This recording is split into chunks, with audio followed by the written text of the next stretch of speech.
ጤና ይስጥልኝ። የጋዜጣ ፕላስ የስፖርት የመረጃ ሰዓት ነው። ከዜናዎቹ ጋር አማን ረሺድ ነኝ።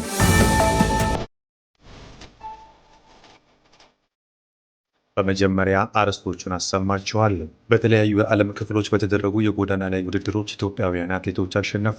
በ26ኛ ሳምንት የኢትዮጵያ ፕሪሚየር ሊግ 2 ጨዋታዎች ዛሬ ከሰዓት በኋላ ይደረጋሉ። የላውሮስ ሽልማት ዛሬ ምሽት በማድሪድ ይፋ ይደረጋል። አሁን ወደ ዝርዝር መረጃዎቹ አልፋለሁ። በተለያዩ የዓለም ክፍሎች በተደረጉ የጎዳና ላይ ውድድሮች ኢትዮጵያውያን አትሌቶች አሸነፉ። በሳምንቱ መጨረሻ በተለያዩ የዓለም ክፍሎች በተካሄዱ የጎዳና ላይ ውድድሮች ኢትዮጵያውያን አትሌቶች ድል ተቀዳጅተዋል። በቦስተን የ5 ኪሎ ሜትር ውድድር አትሌት ገላሃን በሴ 14 ደቂቃ ከ53 ሰከንድ በመግባት በአንደኝነት አሸንፋለች።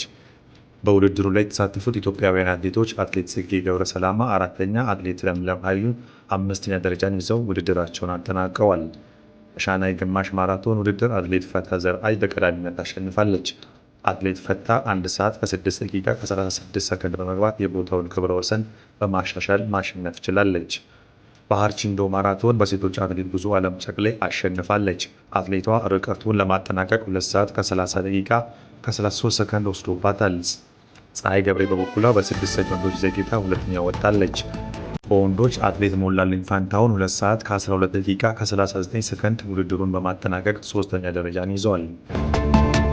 በ26ኛ ሳምንት የኢትዮጵያ ፕሪሚየር ሊግ 2 ጨዋታዎች ዛሬ ከሰዓት በኋላ ይደረጋሉ። የ26ኛ ሳምንት የኢትዮጵያ ፕሪሚየር ሊግ መርሃ ግብር ዛሬ 9 ሰዓት ላይ ፋሲል ከነማ ከድሬዳዋ ከተማ ሲገናኙ፣ ምሽት 12 ሰዓት ላይ ባህር ዳር ከተማ ከመቀለ ሰባ እንደርታ ጨዋታቸውን በሐዋሳ ስቴዲየም ያደርጋሉ። ፋሲል ከነማና ባህር ዳር ከተማ ጨዋታቸውን የሚያሸንፉ ከሆነ በፕሪሚየር ሊጉ ያላቸውን ደረጃ በእጅጉ ያሻሽላሉ።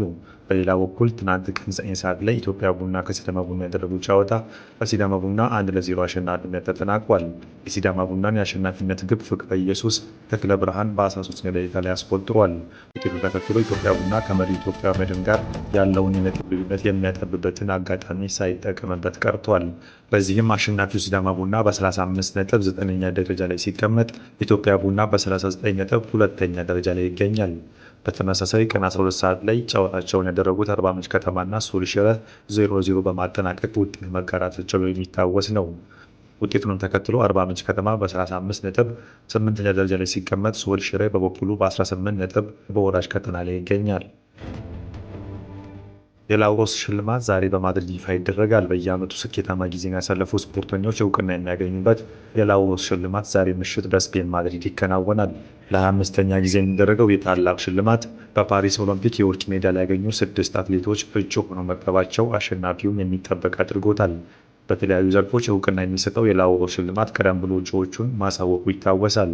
በሴቶች ለኔዘርላንድስ የምትሮጠው ትውልደ ኢትዮጵያዊቷ ሲፈን ሐሰን፣ ኬንያዊቷ ፌዝ ኪፕየገን፣ አሜሪካዊቷ ማክላህለን ሌብሮን እና የስፕሪንት ሩጫዋ ጁሊያን አልቫሬዝ በሴቶች ዘርፍ በእጩነት የቀረቡ ናቸው።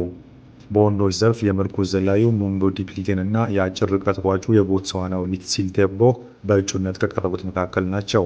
በ7 ዘርፎች እውቅና በሚሰጥበት የላውሮስ ሽልማት ከአትሌቲክሱ ውጪ ሲሞን ባይሌስ እና ካርሎስ አልካሬዝ ጨምሮ በርካቶች የተካተቱበት ነው። ጋዜጣ ፕላስ የስፖርት ዜናዎቻችን እነዚህን ይመስሉ ነበር። መልካም ጊዜ ይሁንላችሁ።